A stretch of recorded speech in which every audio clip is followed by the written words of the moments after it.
Desafíos matemáticos. Antes de comenzar, quiero invitarte a que visites nuestro blog, donde podrás encontrar los resúmenes escritos. El link está en la descripción.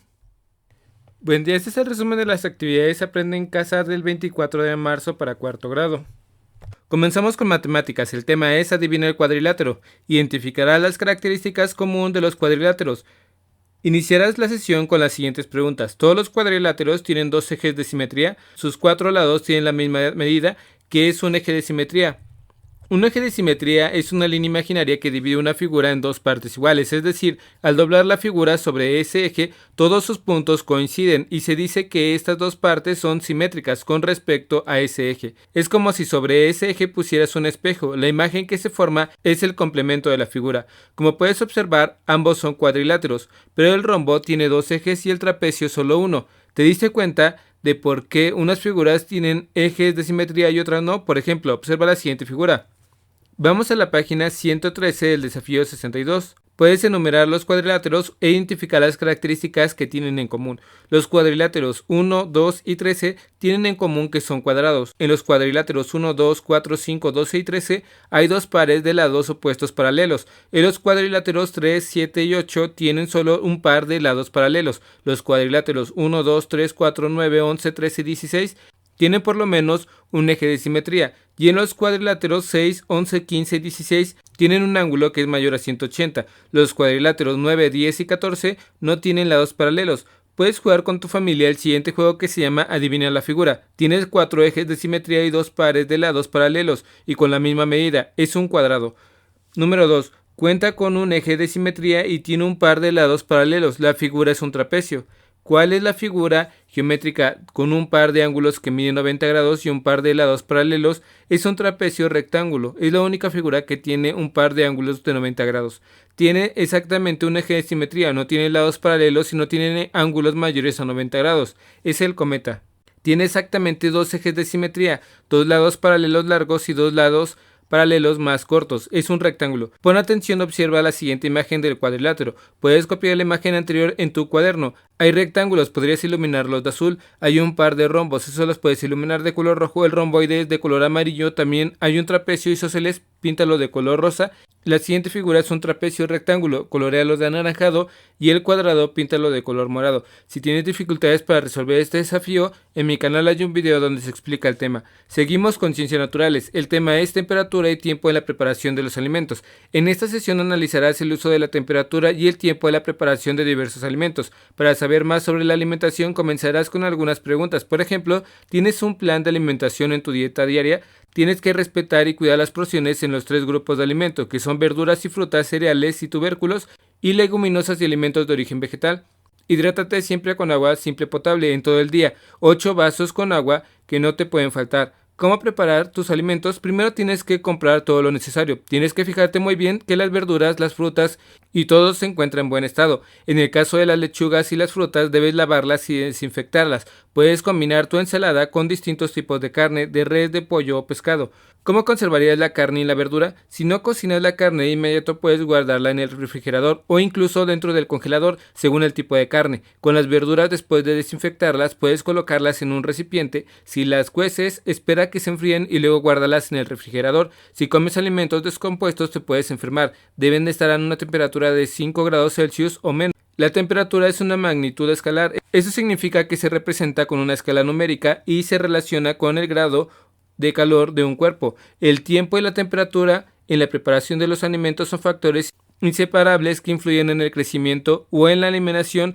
de bacterias, hongos y otros microorganismos dañinos, sobre todo en la carne y en los lácteos. Cuando la carne no está cocinada o conservada correctamente, los microorganismos llegan a crecer en ella y pueden causar enfermedades o infecciones. Lee la información de cada alimento para que conozcas cuál es la temperatura y el tiempo ideal para que su superficie quede libre de microorganismos. En la imagen identificarás las 3 zonas donde se pueden detener, reproducir y eliminar los microorganismos, con base en la temperatura a la que se encuentran los alimentos. Seguimos con historia. El tema de la sociedad virreinal 1. La población originaria de Mesoamérica tuvo una drástica caída durante el siglo XVI, principalmente por la propagación de enfermedades como la viruela, las cuales eran desconocidas y por lo tanto la población originaria no tenía defensas para combatir los virus que les provocaban.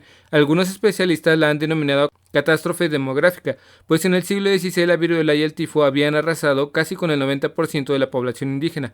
Los españoles fueron los primeros que llegaron de manera voluntaria a Nueva España. Estos pobladores llegaron con la esperanza de establecerse, mejorar sus condiciones de vida y desarrollar todas las oportunidades que se les daba las tierras americanas. A este proceso se le llama colonización. Los africanos llegaron a Nueva España comprados como esclavos por autoridades españolas civiles y religiosas. Las fuentes históricas refieren que alrededor de 250,000 personas eran esclavizadas.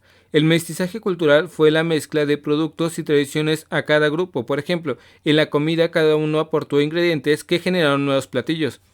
La nobleza indígena conservó una serie de privilegios, por eso algunos de los españoles recién llegados buscaban casarse con las hijas de los nobles indígenas. Esta pintura es conocida como el cuadro de las castas. Fue elaborada en el siglo XVIII por un autor anónimo. Esta pintura consta de 16 recuadros y en cada uno representa a un hombre y una mujer con su hijo o hija que ilustra. Según el autor, el mestizaje se dio entre los diferentes grupos étnicos que vivían en la Nueva España.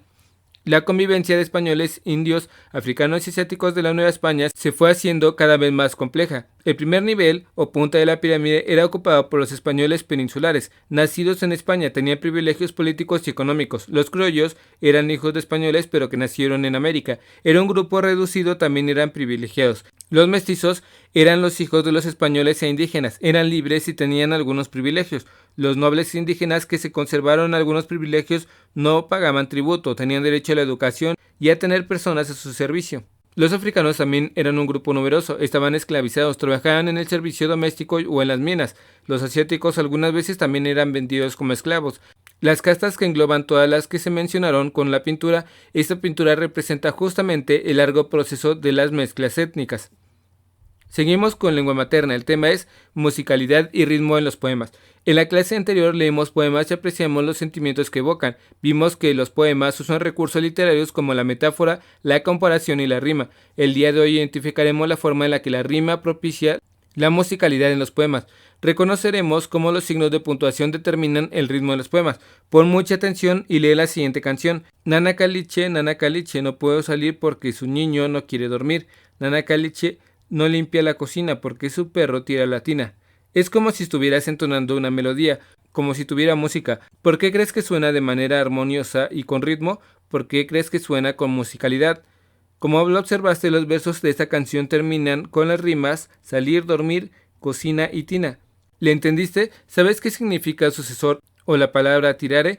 Tirare es una forma de decir tirar todas las flechas. La palabra sucesor, relacionándolo con el verso anterior, podría interpretarse así: el padre, que era príncipe, quiere dejar a alguien en su lugar y va a escoger entre sus hijos a quien tire mejor la flecha.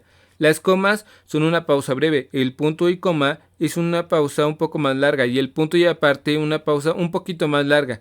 Lisa así, con Z, es un campo para combatir o competir. Es donde van a competir los dos hermanos tirando la flecha, por eso se dice lisa fraterna, y la palabra fraterno se refiere a los hermanos.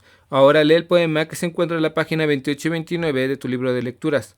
Este era un rey que tenía el palacio de diamantes, una tienda hecha del día y un rebaño de elefantes, un kiosco de maliquita, un gran manto de tisú y una gentil princesita tan bonita, Margarita, tan bonita como tú. Las dos palabras que aparecen marcadas en azul quieren decir que vienen hasta el final de tu libro. ¿Te diste cuenta de cómo la rima de la musicalidad y los signos de puntuación le dan ritmo? Ahora juguemos a cierto o falso. Los poemas son un tipo de texto expositivo que nos informan sobre el tema de interés social. Falso. Algunos recursos literarios que utilizan los poemas son la rima, la comparación y la metáfora. Es cierto. La rima propicia la musicalidad en los poemas. Es cierto. Espero que este video te ayude un poco. Si conoces a alguien que le pueda ayudar a este video, comparte. Dale like y suscríbete. Saludos.